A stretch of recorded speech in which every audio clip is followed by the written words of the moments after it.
We're going to Hollywood today, and the book I photographed for Hollywood Then and Now.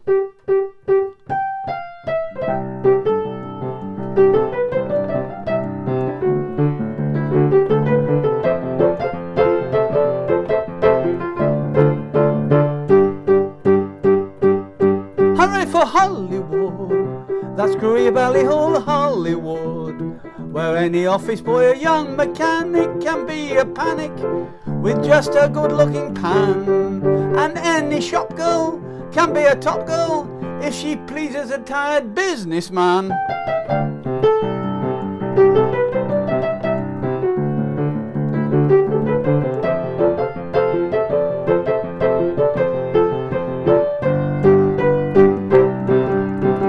Hooray for Hollywood! Hooray for Hollywood! Well, Hollywood started with the studios, and the first studio that was built, one of the first ones, was by Charlie Chaplin in over 100 years ago, and a lot of the buildings still remain, and I'll start by showing you that one here. And here it is. This is when it was built in the 20s on the right hand side, and he built it in this sort of style, a bit like a he said like a sort of Tudor village. He wanted his mother, who he'd brought over there, to feel comfortable. Not that she lived in a Tudor village. I thought she lived in the Elephant and Castle, but there we are. And there it is today, and you can see those buildings are still there. Although the studio is long gone, but a lot of the buildings on that boulevard are still there.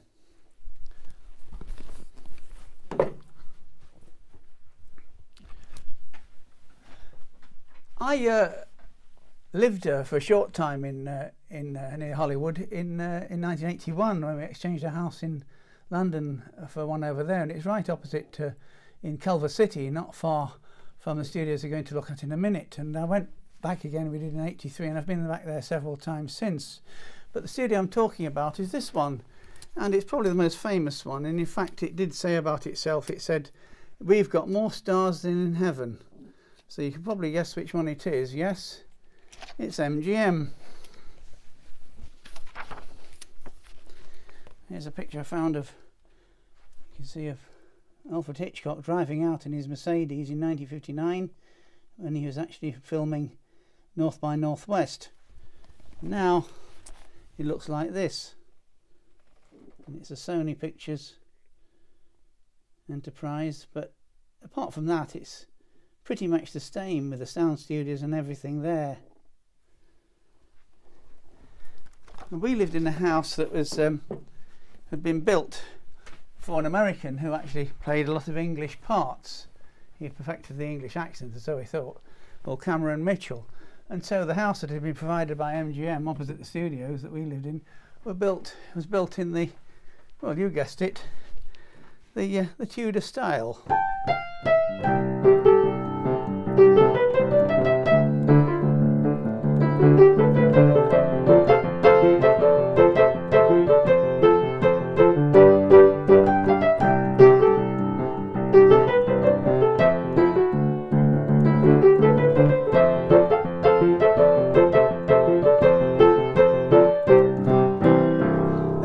Sort of living in an invented past or invented future is sort of rife in Hollywood. In fact, the whole industry is built on that. And one of the most extraordinary buildings was this one that I photographed, called the Chateau Elysee. Well, you can imagine, Elysee Palace indeed. And this was in the middle of Hollywood, and it still is.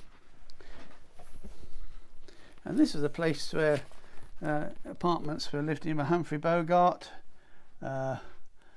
Clark Gable, Carole Lombard, Gracie Allen, George Burns, and so on and so forth, Edward G. Robinson, and they lived in this sort of magnificent building, huge building, which was divided into luxury apartments. They've long gone, but the building hasn't, and the building is even more extraordinary now. It's headquarters of the Church of Scientology.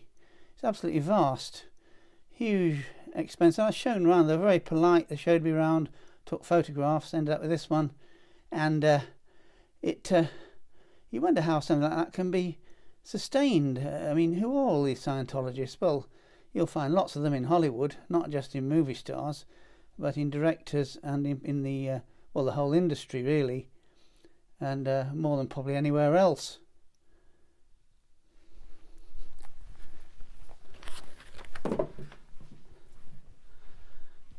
It's one of those things that you think, how is it that that these people can believe in these sort of odd things? And then you think, well, really, if you believe in fantasy, if you act in fantasy, if you're creating fantasies, then it's not so extraordinary, really.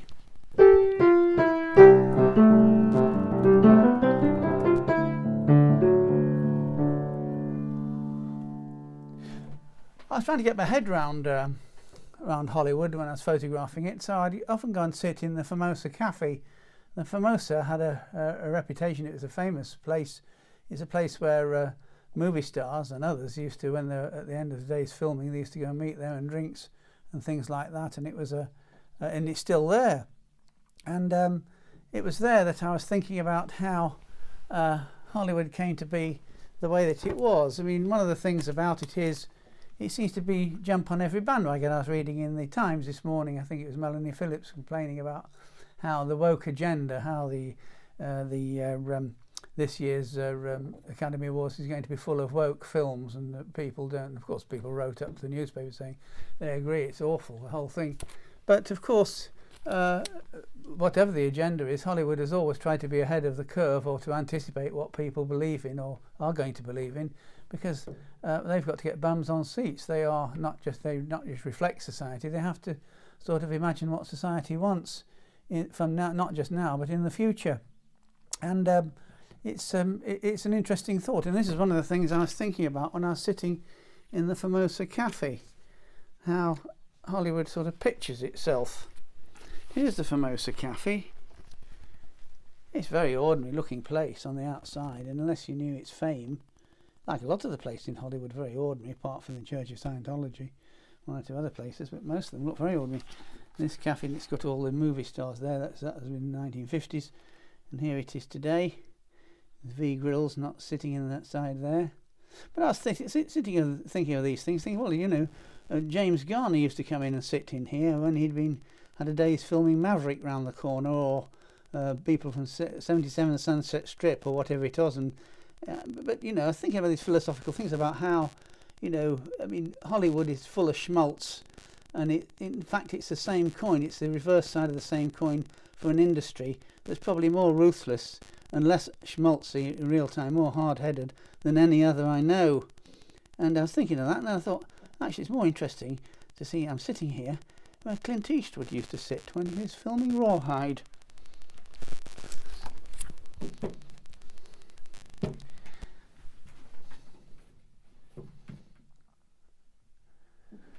It's funny, isn't it, how you sort of can get into the thing of dreaming, just like the people there. It sort of gets you in a way. Certainly got me. And I thought of Ray Davies, not dreaming of him, Ray Davies and that wonderful song called Celluloid Heroes he did for the Kinks. Everyone's a dreamer, and everybody's a star, and everybody's in movies. It doesn't matter who you are. There's stars in every city, in every house and on every street. And if you walk down Hollywood Boulevard, their names are written in concrete. Well, they are actually written in concrete, and in fact we'll take a look on Hollywood Boulevard, which is a very ordinary street, by the way, and you wouldn't notice, unless it's pointed out to you, that that these things were written in concrete, because everybody's stopping and looking at them. Here's a picture I got of two famous movie stars, you won't need introducing, putting their concrete paws for posterity into Hollywood Boulevard.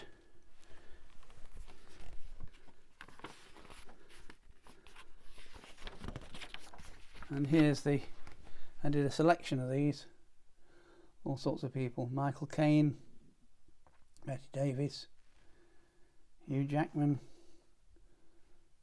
you name them. They're all there.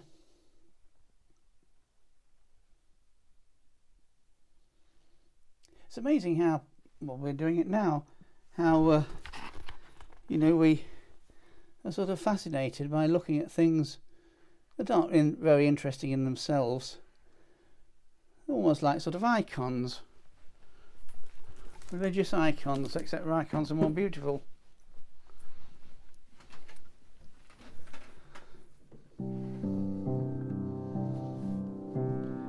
You can see all the stars as you walk down Hollywood Boulevard. Some that you recognize, some that you've hardly even heard of. People who worked and suffered and struggled for fame. Some who succeeded and some who suffered in vain.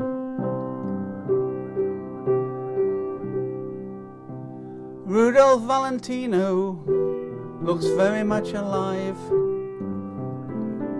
He looks up ladies' dresses as they sadly pass him by. Avoid stepping on Bela Lugosi because he's liable to turn and bite.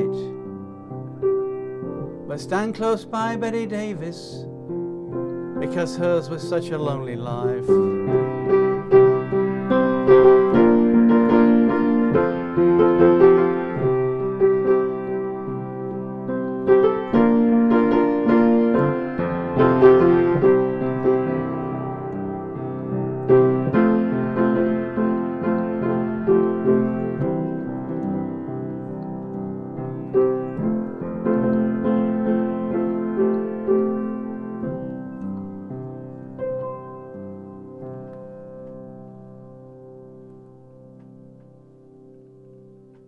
Well, let's have a look at some of these people, because one of the places that I did go was to a place called Hollywood Forever. I suppose it is forever in a way, because it was the first cemetery for the stars in Hollywood, and it's extraordinary to walk around this place.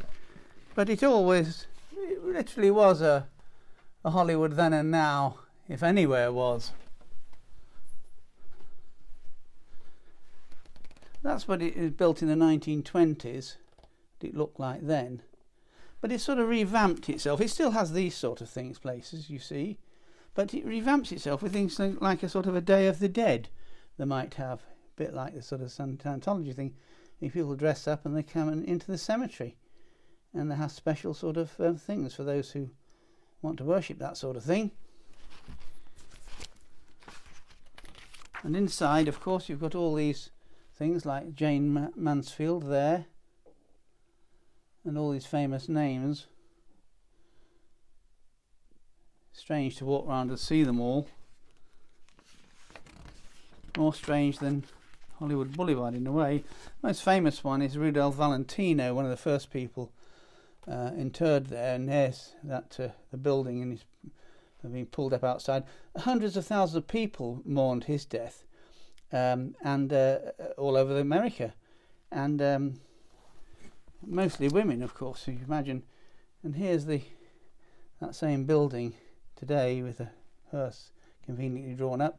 But the tomb itself is strange because he is completely surrounded by the ashes of people who want to be next to him. And you can imagine, you look, the women from all over the world, the biggest heartthrob ever. Rudolph Valentino. But in fact, most of the people whose ashes are there are men. And I don't know whether straight or gay or whatever it is, doesn't really matter, because they wanted to be like him. That's why I figured out they wanted to be there.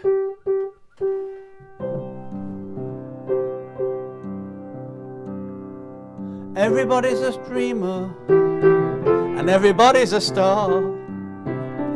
Everybody's in showbiz, it doesn't matter who you are. But those who are successful, be always on your guard. Success walks hand in hand with failure, along Hollywood Boulevard. I wish my life was a non-stop Hollywood movie show, a fantasy world of celluloid villains and heroes. 'Cause celluloid heroes never feel any pain, and the celluloid heroes never ever die.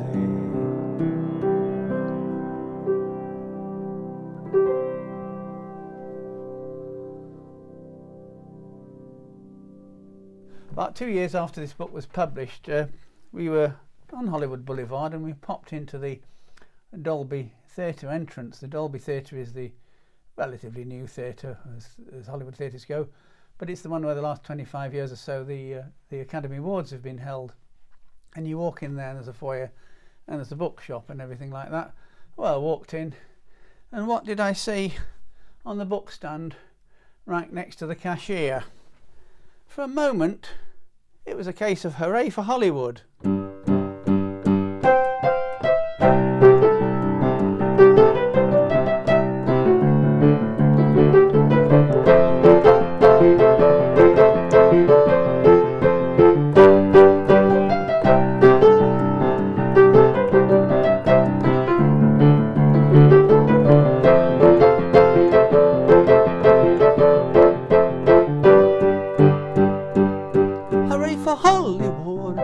When you're terrific, if you're even good, or anyone at all from TV's Lassie to Monroe's Chassis is equally understood.